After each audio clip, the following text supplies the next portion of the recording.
I maybe wanted to start by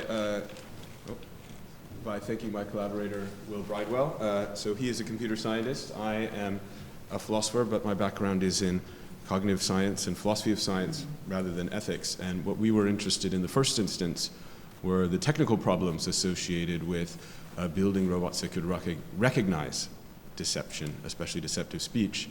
But then we started to realize that actually the representational capabilities required for recognizing deception and for yourself deceiving were, at least we thought, the same. And so that led us to ethical questions about robot deception.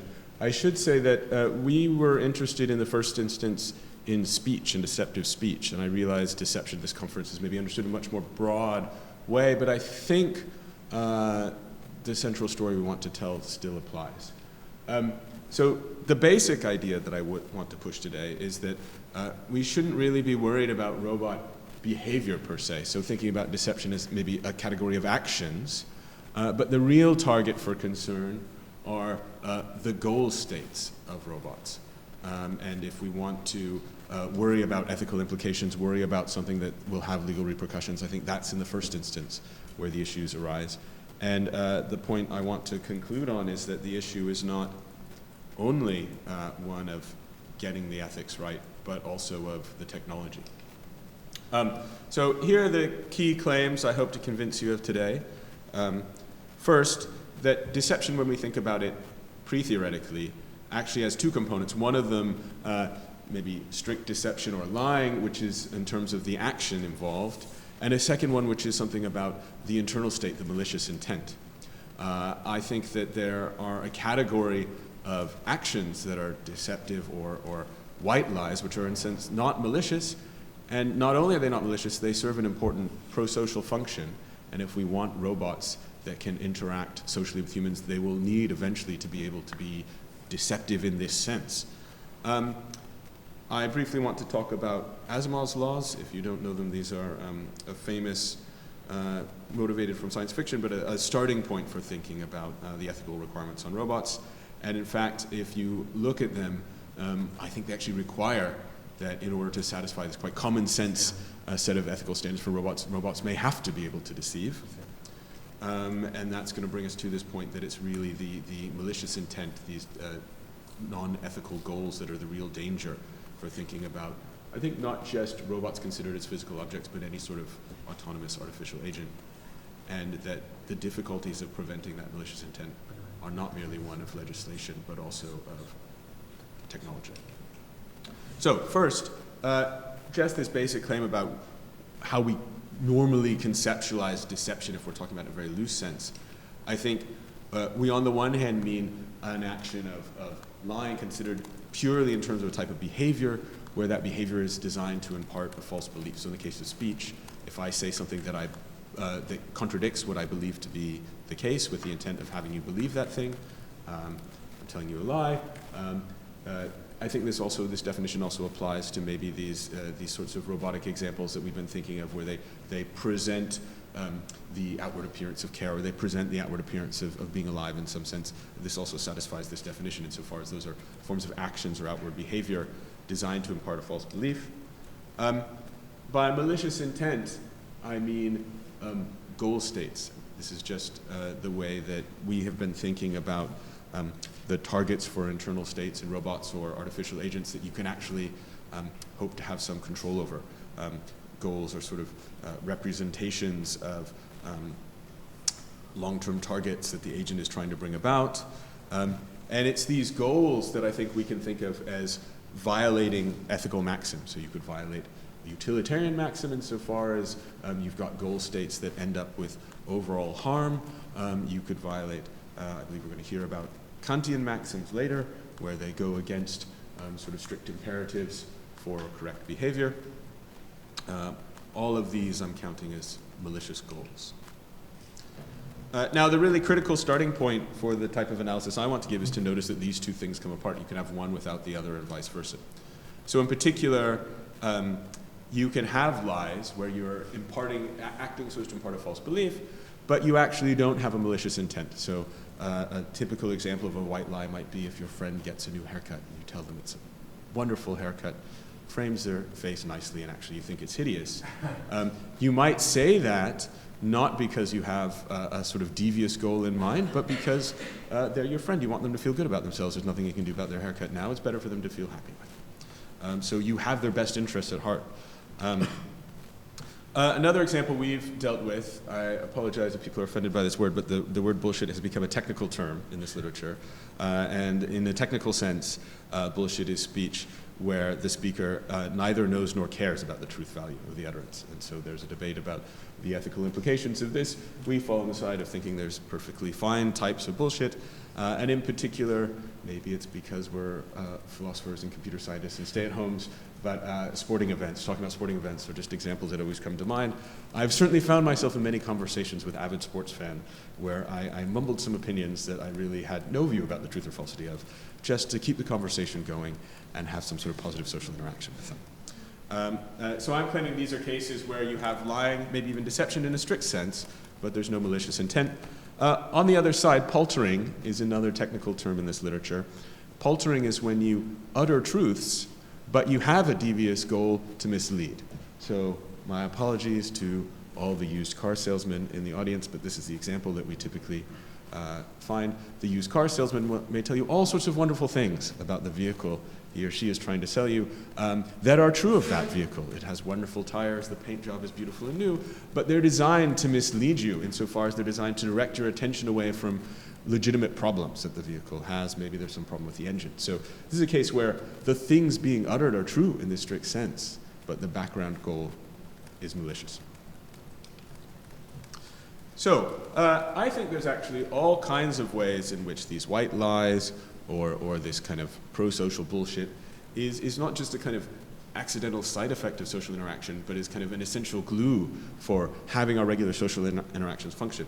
One sense which we would almost never categorize as lies when thinking about it conceptually, but if you think about the problem of getting a robot to do something, actually, in a strict sense, satisfy the definition of lies, are the types of things that are strictly false that we utter in casual speech that are figures of speech in various ways. So if I say I could eat a horse, I don't literally mean I could eat a horse. I'm not actually intending to impart some false belief in you. I just mean to convey that I'm hungry. But if you think about a process by which an artificial agent may be trying to analyze the meaning of sentences such as this, if they go through in the first instance an assignment of literal denotational value to the words and calculate the truth value of the utterance, it's only going to be true for them if you could in fact eat a horse. And sarcasm, hyperbole, all sorts of things like this. Strictly speaking, you're saying things that are false that don't match with your belief state.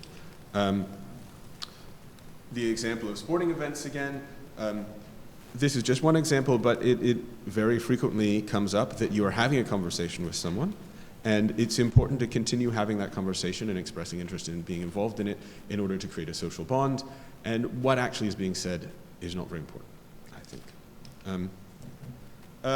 A case where you see this all the time is in the workplace with colleagues. You're bumping into people in the hall, you're asking how you're doing. You don't always say how you're really doing. Sometimes the appropriate thing is to say, yes, I'm doing fine, how are you? Even if you're not doing fine, because that's actually serving the better role of creating the positive social atmosphere that you want to be a part of at work. This is a little bit more complicated, and maybe since time is short, I won't talk about it in detail, but I think there's actually cases where one is strategically uttering falsehoods or things that one strictly doesn't believe with, and yet we still think that that's not a bad thing. So when people talk about, say, choosing your battles, you might agree to decisions in a board meeting or departmental meeting that you disagree with, strictly speaking, in order to create strategic bonds with other people or in order to save up, as it were, your argumentative cachet to really make your disagreement count when an issue that really matters comes to the vote. So we can talk about that later if people are interested in that. So my claim, thinking about these sorts of examples, is that if you wanted to construct a robot that was going to be capable of interacting socially with human beings in the same way that human beings interact socially with each other, then it would indeed need to be able to engage in these sorts of white lies and pro-social bullshit. If it cannot speak in metaphors, if it cannot compliment its coworkers, if it cannot engage in small talk, it is never going to be socially integrated. So of course we could question whether or not we want robots to be socially integrated, but my claim is that if that's your goal, then there is going to be no way to avoid this production of artificial agents that in fact have the power to engage in deception in this strict action-only kind of sense. Okay.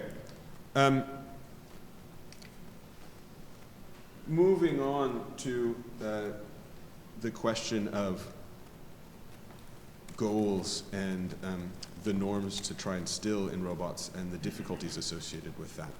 So Asimov's laws are from a sequence of stories by Isaac Asimov, very influential science fiction writer. He first suggested them in the 1940s, but then he wrote a whole sequence of stories over many decades that employed these laws. I mention them because they have become an important topic in the robot ethics literature, because they are quite sensible, and people have used them as a starting point for discussion. Of course, there's different routes you could take. A lot of Asimov's stories are in fact about the difficulty in implementing these laws, and they're stories about robots engaging in very strange behavior precisely because of unforeseen tensions between these laws. An example that people may be more familiar with in the Kubrick movie 2001, you see very much the same thing. How the computer in 2001, the artificial agent, ends up engaging in actions that are morally reprehensible by any account. But those actions ends up producing those actions because of having a set of high-level goal states that are in conflict. And these conflicting high-level goal states produce sub-goals that are the sort of thing that I'm worried about here, the sort of thing I'm calling malicious intent. So the worry is not that you take a robot and you program it to destroy the world or something. The worry is you program the robot with high-level goals that seem quite benign, but along the way it generates sub-goals and that then produce behavior that we think is legitimately damaging and dangerous. That's the type of worry that I have. Okay, so Asimov's law is quite sensible. A robot may not injure a human being or through an action allow a human being to come to harm. Sounds quite good. A robot must obey the orders given it by human beings except where such orders would conflict with the first law. Sounds very reasonable. A robot must protect its own existence as long as such protection does not conflict with the first or second laws. Well, that sounds great. Here's an example from Kant, which Kant presents. I'm not going to have the reference at the top of my head, but I think it's in a letter or a response to someone who's reviewing his ethical theory. And he poses this problem. He says, well, suppose your friend is hiding inside your house, and there's a violent, I mean, he doesn't use the word violent psychopath, of course, but there's a violent psychopath who intends to murder your friend. The doorbell rings. When you open the door, the psychopath is there and asks, is your friend inside? Now, do you lie to him? The reason this is an interesting problem for Kant is because Kant has a very strict view that lying is wrong, and he actually presents this puzzle to show how serious he is about this view, that he still thinks, strictly speaking, lying in this case is the wrong thing to do. I hope for most of us, certainly if you're my friend and I might someday be hiding inside your house, I hope that you would go the other way and say that actually this is a case where maybe lying is permissible. But what's interesting to me from the standpoint of thinking about instilling robots with ethical behavior is if we imagine now that the one opening the door is a robot butler of some sort, in order to uphold Asimov's first law, right, the law that says protecting human life, it seems the robot should lie to the psychopath. And in fact, if the robot doesn't have the ability to lie to the psychopath, it's going to end up in tension between the first and second laws, because the second law says, do whatever humans tell you to do, except in conflict with the first law. And here, there is conflict with the first law, but you can discharge that conflict only by uttering a falsehood, only by saying, no, the owner of the house is not at home. And so I want to claim here that if you have robots that are unable to lie, this is an example of a case where they would be unable to discharge these very reasonable-looking ethical constraints coming from Asimov's laws. So this is meant to be a kind of proof of principle that the possibility to deceive in the strict sense is really a requirement on getting robots to behave ethically in the first instance. But that's only so far as we understand that the actions and the goal states are coming apart, and the real target for ethical evaluation is the goal states, because the goal states here, I think, are perfectly benign, good ones.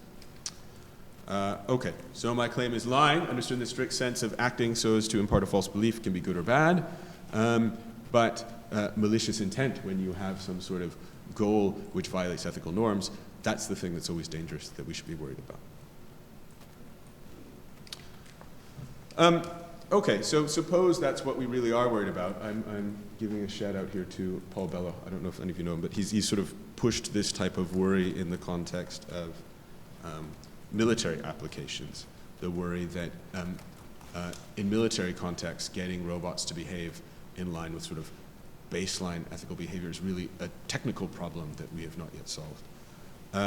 So yeah, I want to claim that it's not just a question of having the right legal story about what robots should or shouldn't do. There's a technical issue here. And in particular, the reason for this is that the ethical norms that we would like, that we hold ourselves to, and that we would like robots to hold themselves to, so that the standards for assessing these goals as being malicious or not are not going to reduce to a finite set of rules, I would like to claim. And so I think Bello thinks, and I think that actually what you do when you're faced with a novel situation is you don't consult a list of rules that you have, but you have emotional responses, you have empathic responses, and those serve as some sort of guide towards correctness of behavior in those situations. I've got a PhD student who's done a little bit of work on robot ethics and looked at data on psychopaths, and he thinks that the data on psychopathology shows that psychopaths don't exhibit this empathic response, but that as a consequence you can show they have a very difficult time figuring out what appropriate ethical responses are in novel situations. And so if it's a situation where they kind of have learned the rule, they can mimic an ethical response or they can describe the ethical response, but when you present them with novel situations, they have no kind of correct gut reaction to guide them, and it sort of reveals that they're actually literally unable to comprehend the ethical mode of behavior precisely because they don't have this sort of emotive response. But if that's correct, then it looks like getting robots to behave ethically is going to reduce somehow to getting robots to have emotive responses, which is, I think, going to be very, very difficult, and certainly, I think, a place we're not there yet. And the point here again is that in the first instance, we're talking about the challenge for general ethical response. And in the second instance, one of the things I want to emphasize, which kind of comes apart of thinking about socially integrated robots, we're very, very far away from robots that are integrated with humans on an equivalent social level. But we are today facing all kinds of artificial agents, even things like self-driving cars, I think, where these sorts of issues come up about how to assess the sub-goals that arise when that artificial agent is interacting in novel situations. And we can make whatever laws we want about how military drones or self-driving cars should act. If we can't solve this technological problem of them correctly assessing their goals for satisfying those legal constraints or not, it's going to be irrelevant. So the takeaway points are supposed to be, first, that the problematic feature of deception is not the behavior, such as lying, but rather the motivation, the goals, malicious goals.